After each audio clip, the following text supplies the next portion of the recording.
I will win the king's heart, no one will stop me. Umoma was the kind of village where the sunrise carried gossip and the moonlight carried secrets. And at the center of every whisper was Awele, the only daughter of Mr. and Mrs. Kalu, born so slender that even her shadow looked hungry. While other girls her age walked with confidence, their wrappers tied in colorful layers, beads jingling proudly on their waist, Awele moved quietly, hoping the world would not notice her.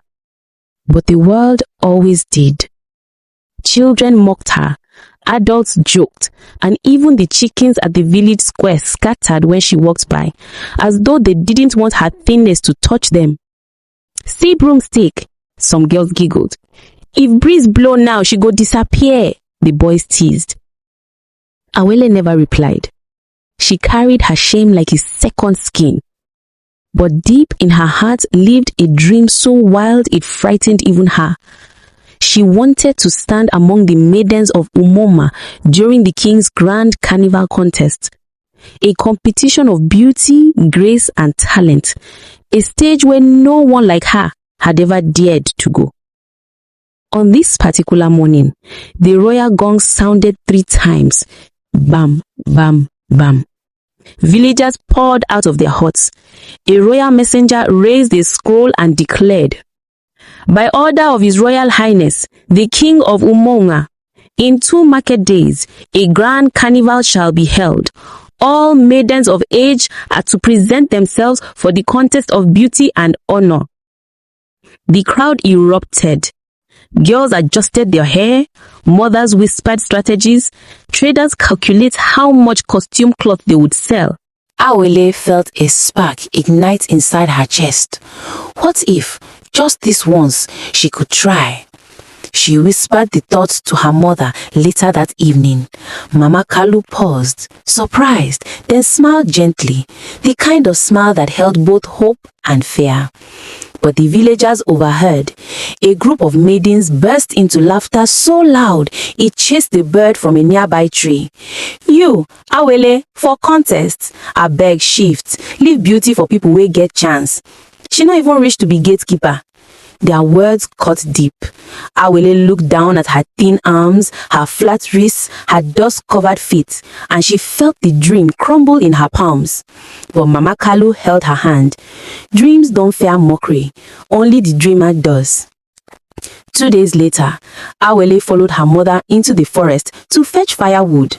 The path was familiar: red earth, scattered leaves, and the hum of hidden insects. But each step felt heavier than usual. Shame had weight. Mama Kalu gathered branches, tied them into a bundle, and placed them gently on Awele's head. But just as they were about to leave, Mama realized something. "Awele, where is the small cutlass I gave you?" Awele's eyes widened. She had forgotten it beside a fallen tree earlier. "I will run back and bring it," she said. Mama hesitated. The forest stories were not ones to ignore. "Are you sure?" Awele nodded. "I will not be long." So she turned and walked back alone, the trees closing behind her like a curtain. The deeper she went, the quieter the forest became. Even the breeze stopped moving. Then she saw her forgotten cutlass shining faintly under a shaft of sunlight. She picked it up quickly and turned to leave, but froze. An old woman stood on the path ahead, bent, wrinkled, dressed in tattered cloth. Her back stooped under the weight of a massive log of wood she struggled to hold. Awele's heart raced. The old woman's breathing was harsh, almost painful. And yet, something about her felt strange. The forest around her was too silent. No birds, no rustling, no insects. Just her and Awele. The old woman's voice creaked like an old wooden door. "Child, help me." Awele looked left, right, no one else, just the trees watching.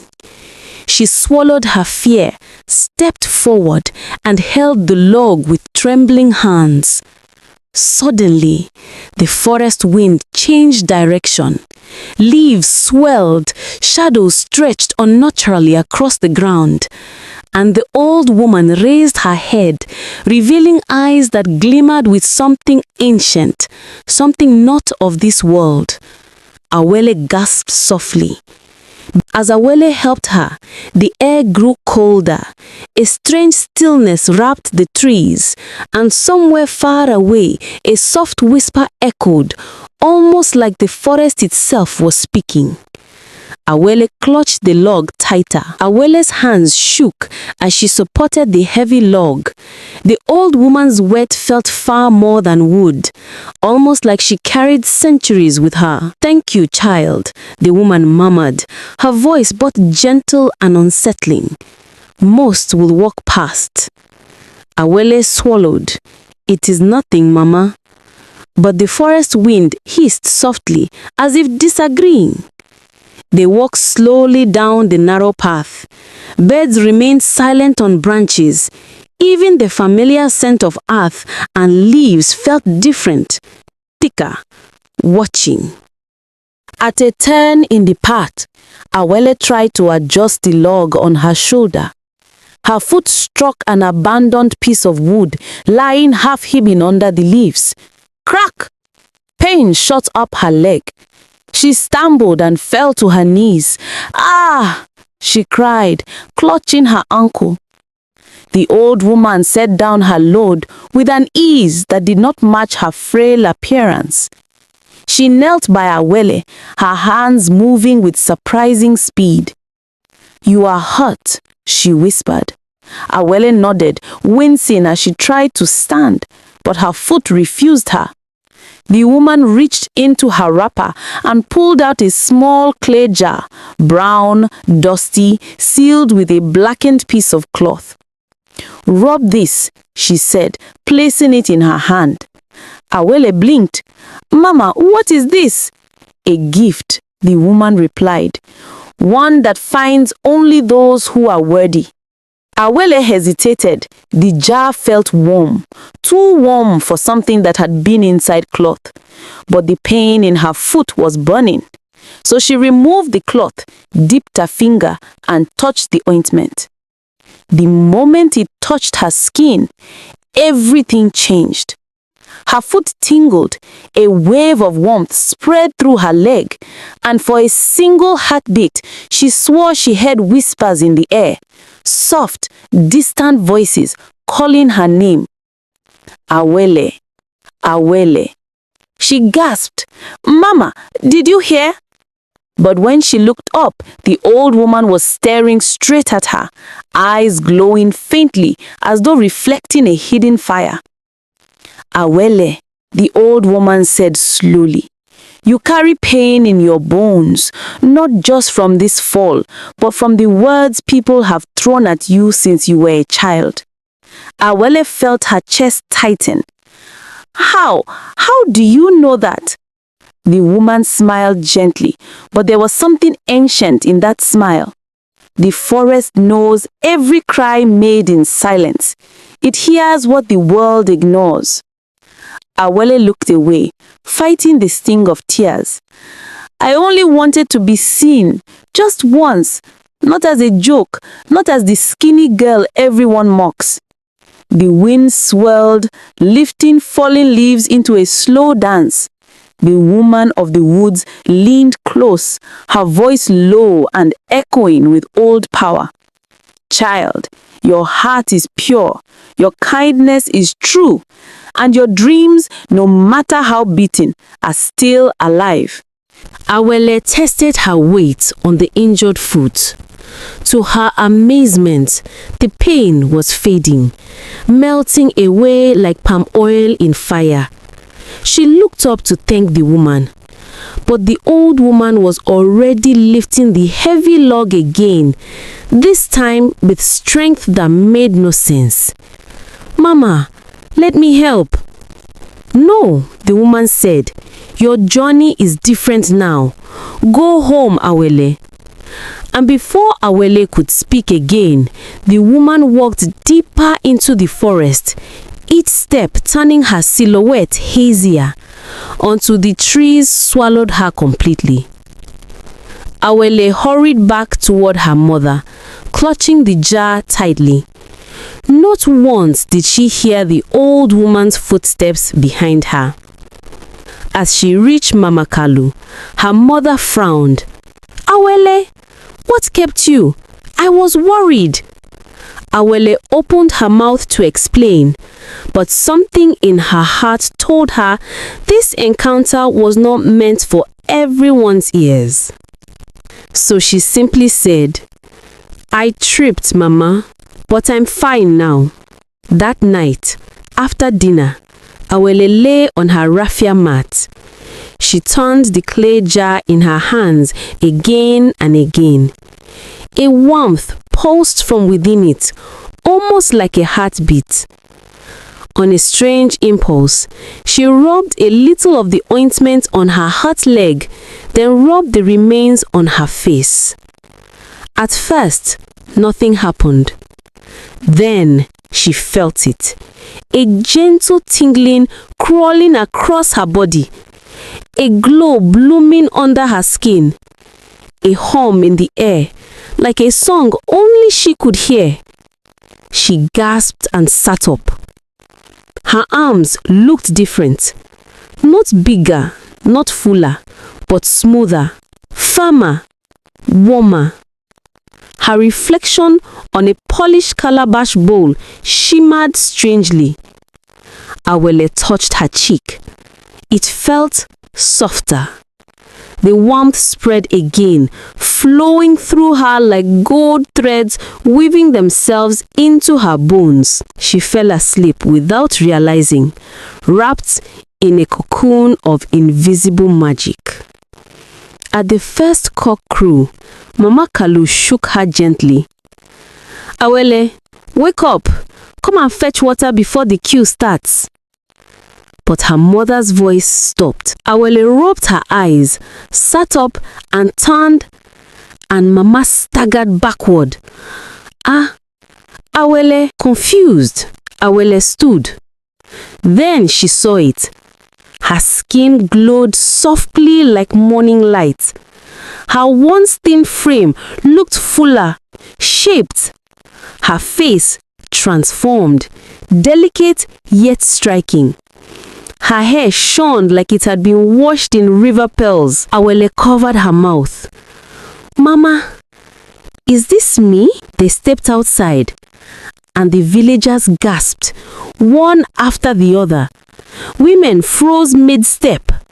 Children stared with wide eyes. Even elders whispered prayers. "Awele, our Awele, this is not possible. Who touched this girl? Chuku, this beauty." Everywhere she turned, shock followed. But Awele stood still, heart pounding, because deep in her chest, she knew this was only the beginning. Her transformation was breathtaking, unexplainable, impossible, and somewhere far away, in the shadows of the forest, the woman of the woods watched with a silent, unreadable smile. The sun had barely risen, yet Umoma was already in chaos. Women dropped their calabashes, young men forgot their chores, children abandoned their games, all eyes fixed on Awele. No longer the skinny girl they mocked, but a breathtaking young maiden whose presence demanded silence. Her skin glowed like fresh palm oil. Her waist curved like a sculptor's finest work. Her face, soft, delicate, and radiant. Even the air around her felt different, lighter, almost enchanted. Mama Kalu covered her mouth in disbelief. Neighbors whispered prayers, unsure whether to praise the gods or fear them. "She looks like a river goddess," someone gasped. "No, this is not ordinary," another muttered. "What did her parents do? What charm is this?" Maidens who once mocked her stared with envy burning behind their smiles. Some bit their lips, others hid their faces. Awele walked through the village square quietly, her wrapper swaying gently around her new shape. Every step felt like a dream she wasn't sure belonged to her. Whispers followed her like shadows. Is she really Awele? The same girl they called Broomstick. Her beauty will scatter the carnival. But Awele stayed calm. She touched the small clay jar hidden in her wrapper and whispered, "Thank you." By midday, the village was buzzing louder than a busy market. Women braided their daughters' hair. Tailors struggled to finish last-minute costumes. Drummers rehearsed for the king's arrival. Awele sat before a small mirror as her mother adorned her with simple beads. Her beauty didn't need embellishments. Her glow came from something deeper, something untamed. Mama Kalu wiped a tear. "My daughter, today you will show them who you truly are." Awele smiled softly. "I only hope they see my heart too." The palace drums thundered. The king arrived in full regalia, lion skin draped over his shoulders, gold staff shining in the sun. Villagers cheered as maidens lined up, each dressed in their finest. But when Awele stepped forward, silence. Pure, overwhelming silence. The king himself leaned forward, eyes widening with something between awe and disbelief. "Who is that maiden?" he asked one of his guards. "That is Awele, daughter of Kalu the farmer," the guard replied. The king blinked, as if trying to remember the skinny girl from weeks before, but this maiden looked like something carved by the gods themselves. One by one, maidens sang, danced and told stories. But when Awele danced, her feet kissed the earth with grace she never knew she had. Her arms flowed like water. Her smile lit the entire square. People forgot to breathe. "She is chosen," an elder whispered. "This is destiny," another agreed. Those who once mocked her now lowered their eyes. The girls who teased her felt shame prick their hearts. Even the boys who laughed at her thinness wished they could swallow their words. Awele noticed them, but instead of pride, she felt something else. Compassion. She knew their cruelty came from ignorance, not evil. When the final drumbeat ended, the king stood. "Awele, daughter of Kalu," he said, his voice heavy with admiration. "Come forward." Awele stepped out of the line, her heart pounding like thunder. The king looked into her eyes. "In all my years on this throne, I have never seen such beauty, grace, and humility. You have won this contest not just with your face, but with your spirit." The crowd exploded with cheers. Mama Kalu cried openly. Mr. Kalu raised his hands to the sky, and Awele bowed her head overwhelmed. That evening, as torches lit the palace courtyard, the king approached Awele once more. "Maiden," he said softly, "I have searched for a queen worthy of this kingdom, and today I believe I have found her." He extended his hand. "Awele, will you become the queen of Umoma?" Gasps swept through the crowd. Awele's knees weakened. Her parents held their breath. "Yes, my king," she whispered. "I will serve with honor." The crowd erupted in celebration. Drums roared, dancers spun, palm wine flowed freely. Awele, once mocked, rejected, invisible, now stood on the threshold of royalty. But as the king led her into the palace hall, something shifted in the shadows. Behind the pillars, beneath the flicker of torchlight, a familiar silhouette appeared. The old woman. Her tattered cloth fluttered, though there was no breeze. Her eyes glowed faintly. A knowing smile curved her lips. As Awele stood crowned beside the king, her heart filled not with fear, but with humility and purpose, because she finally understood. Kindness brings blessings in ways we do not expect. Mocking others is mocking destiny itself. And through beauty, real beauty begins from the heart long before the world sees it. The drums beat louder, the village cheered, and Awele, once the skinny girl no one respected, stepped fully into her destiny, the queen of Umoma.